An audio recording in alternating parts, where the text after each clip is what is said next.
আসসালামু আলাইকুম। কেমন আছেন সবাই? আশা করি সবাই অনেক, অনেক ভালো আছেন। আজকের এই ভিডিওতে আমরা লিকুইড গ্লাস ইফেক্ট Apple এর যে নতুন ডিজাইন ল্যাঙ্গুয়েজ সেইটা আফটার ইফেক্টস এ কিভাবে রিক্রিয়েট করা যায় সেইটা আমি আপনাদের দেখাবো এবং অ্যানিমেশন করে দেখাবো না। জাস্ট দেখাবো যে কিভাবে ওই ইফেক্টটা রিক্রিয়েট করা যায়। এটা নিয়ে অনেক কথা চলছে। অনেকেরই পছন্দ হয়নি। ম্যাকে মোটামুটি ভালোই লাগছে কিন্তু দেখুন যে এখানে যখন আমি কন্ট্রোল সেন্টার ওপেন করছি তখন কিন্তু খুব একটা ভালো লাগছে না। তারপরে কিছু ইমপ্রুভমেন্ট এসেছে। ঠিক আছে। আইফোনে ডেভেলপার বেটা আমি ইউজ করছি। সেইখানে যে কন্ট্রোল সেন্টার আছে সেটা খুব একটা ভালো লাগছে না। কিছু জায়গায় ভালো লাগে, কিছু জায়গায় লাগে না। তো যাই হোক, ওগুলো নিয়ে আসলে আলোচনা করতে আসিনি। আজকে আফটার ইফেক্টস এ কিভাবে আমরা ওই ইফেক্টটা তৈরি করা যায় সেইটা দেখব। তো এখানে প্রথমে একটু ওভারভিউ দিয়ে নিই। আমরা সাধারণত গ্লাস ইফেক্টের জন্য সিসি লেন্স ইফেক্ট ইউজ করি। তো আমি এখানে ওটাও ইউজ করেছি, আবার এখানে ডিসপ্লেসমেন্ট যে ইফেক্টটা সেটাও ইউজ করেছি, গ্লো ইউজ করেছি। এই কয়েকটা ইফেক্ট আর কি ইউজ করেছি। এখানে দেখুন যে ব্যাকগ্রাউন্ডে যে ইমেজটা আছে, আমি সেই ইমেজটা যদি একটু নড়াচড়া করি, দেখুন যে কি ধরনের ইফেক্ট পাওয়া যাচ্ছে। তারপরে এখানে একটা শেপ লেয়ার আছে, তো শেপ লেয়ারটা যদি আমি এখানে নিই, দেখুন যে কেমন লাগছে।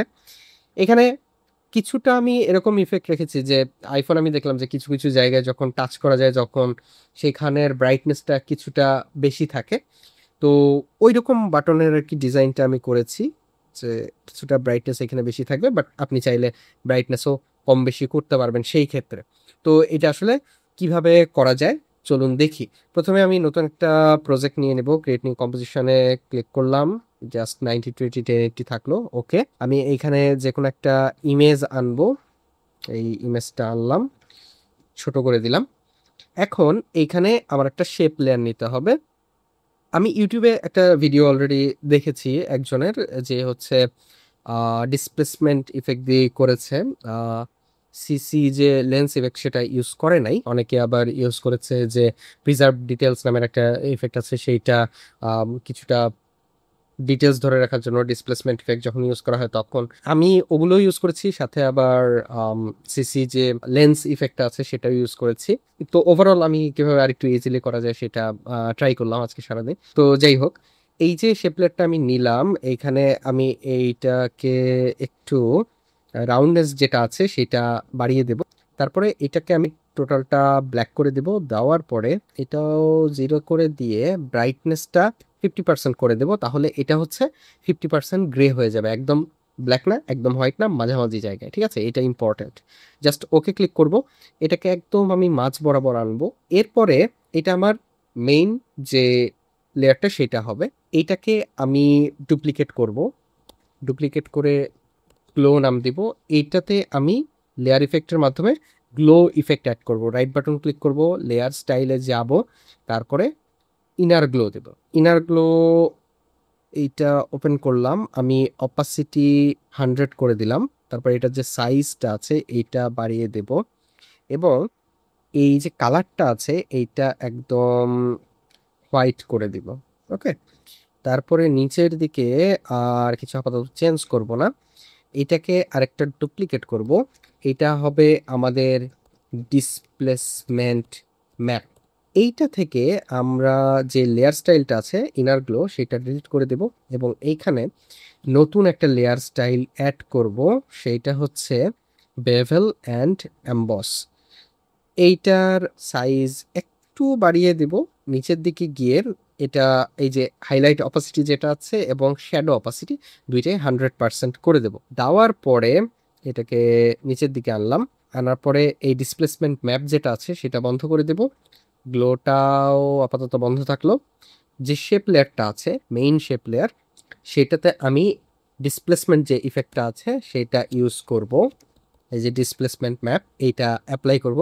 দেখলাম তো আমি কিভাবে ইফেক্ট অ্যাপ্লাই করছি। আগে কিন্তু আমি এফএক্টস কনসোল ইউজ করতাম, এখনো আমি করি, বাট ম্যাকওএস এর নতুন ভার্সনে কিন্তু আমি এটা নিয়ে একটা শর্টস করেছি যে যে স্পটলাইট আছে, স্পটলাইটের মধ্যেও যদি আমি ইফেক্টের নাম লিখে সার্চ দিই তাহলে কিন্তু দেখুন যে আফটার এফেক্টস এর মধ্যে সেই ইফেক্টটা কোথায় আছে সেটা দেখাচ্ছে এবং এন্টার কি যদি প্রেস করি তাহলে অ্যাপ্লাই হয়ে গেল। দেখুন এটা অনেক কুল লেগেছে আমার কাছে। এটা নতুন ফিচারটা আসলে অনেক ভালো, যে কোনো সফটওয়্যারের মধ্যে যে কোনো কমান্ড কিন্তু অ্যাপ্লাই করা যায়। তো যাই হোক, ডিসপ্লেসমেন্ট ম্যাপ লেয়ার, যেটা আমি এখানে ডিসপ্লেসমেন্ট ম্যাপ এটা সিলেক্ট করে দিব। তারপরে সোর্সে গিয়ে ইফেক্টস অ্যান্ড মাস্কস এটা দিয়ে দিব। তারপরে এখানে যে রেড লেখা আছে এখানে আমি লুমিনেন্স দিয়ে দিব, গ্রিন যেটা আছে সেটাতে লুমিনেন্স দিয়ে দিব। ডিসপ্লেসমেন্ট ম্যাক্স যেটা হরাইজন্টাল এবং ভার্টিক্যাল আছে দুইটাই আমি 100 করে দেব। এরপরে এই লেয়ারের যে মোড আছে, মোডে গিয়ে আমি লাইটেন দিয়ে দিব এবং টগল সুইচেস অ্যান্ড মোডসে ক্লিক করব। করে এখানে যে কোনো লেয়ারকে কিন্তু আমি অ্যাডজাস্টমেন্ট লেয়ারে রূপান্তর করতে পারি। এইখানে ক্লিক করে দেব, তাহলে এই লেয়ারটা অ্যাডজাস্টমেন্ট লেয়ার হয়ে গেল। এখন মোটামুটি কিন্তু দেখা যাচ্ছে যে এই দিক দিয়ে ডিস্টরশনটা হচ্ছে। এখন আমি যে গ্লো লেয়ারটা ছিল সেইটা অন যদি করে দিই এবং এইটাকেও টগল সুইচেস অ্যান্ড মোডসে যাব, এটাকেও যদি লাইটেনে দিয়ে দিই, তাহলে দেখবো যে এই ধরনের ইফেক্ট আমি পাচ্ছি। এখন এইটা খুব একটা ভালো দেখা যাচ্ছে না, কারণ এইখানে যে ফিল কালার আছে সেটাকে যত আমি ডার্ক করে দেব তত এইখানে বেটার লাগবে। তারপরে এটা একটু টগলটা ওপেন করি, ওপেন করে এই যে কালারটা আছে গ্লোয়ের, এইটাও যদি আমি আরেকটু ডার্ক করে দিই তাহলে বেটার লাগবে। এইটা তো গেল। এখন মোটামুটি একটা ইফেক্ট আমি পাচ্ছি। এখন এইটার সাথে সাথে আমি আরো কিছু ইফেক্ট অ্যাপ্লাই করব। ব্রাইটনেস ইফেক্টটা অ্যাপ্লাই করে দেব। ব্রাইটনেসটা আমি একটু বাড়িয়ে দেব। নিচের যে ব্যাকগ্রাউন্ডটা আছে আমি খেয়াল করলাম যে যখন আমরা কোনো ব্রাইট ব্যাকগ্রাউন্ড ইউজ করছি তখন খুব একটা কিন্তু ভালো লাগে না এটা। তো আমি যদি এইখানে এক্সপোজার ইফেক্ট দিয়ে যে ব্যাকগ্রাউন্ডটা আছে সেই ব্যাকগ্রাউন্ডটাকে একটু ডার্ক করে দিই এবং ওপরের যে ব্রাইটনেসটা ছিল সেটা একটু বাড়িয়ে দিই, তাহলে একটু বেটার লাগে। এখন আমি এইটার সাথে গসিয়ান ব্লার যেটা আছে সেটা যদি একটু অ্যাপ্লাই করে দিই, দেখুন যে 15% মোটামুটি ভালো লাগে।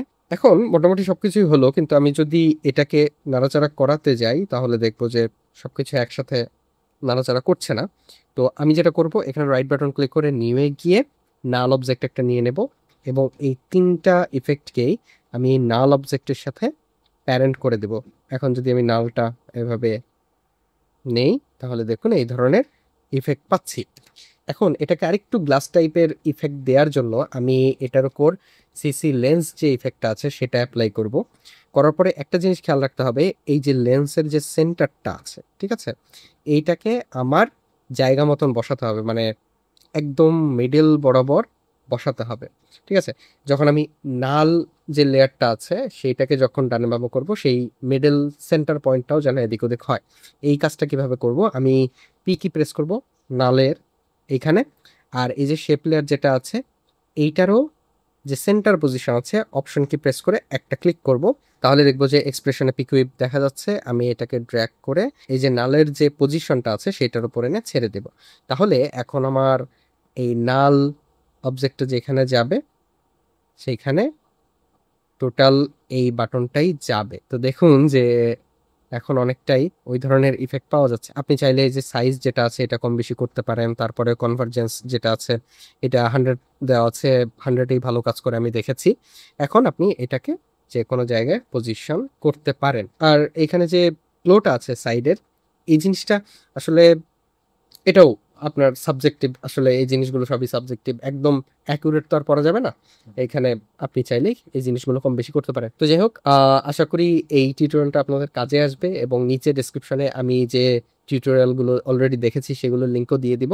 আশা করি সেগুলো টিউটোরিয়াল দেখলে আরো স্পষ্ট ধারণা পাবেন আপনি। আপনারা যদি চান যে এই জিনিসগুলো কিভাবে অ্যানিমেট করে সেগুলো শিখবেন তাহলে কমেন্ট করতে পারেন, বাট হয়তোবা আপনাদের দরকার নেই, কারণ এখানে এই নাল অবজেক্টের মাধ্যমে অথবা বাদবাকি যে পজিশন কি ফ্রেম আছে বা এভরিথিং সেগুলোর মাধ্যমে এখন খুব সহজেই কিন্তু চাইলে অ্যানিমেট করতে পারেন, আর কিছুই না। এবং ব্যাকগ্রাউন্ডে আপনি যদি মুভিং কোনো ব্যাকগ্রাউন্ড দেন তাহলে কিন্তু দেখতে জিনিসটা আরও ভালো লাগবে।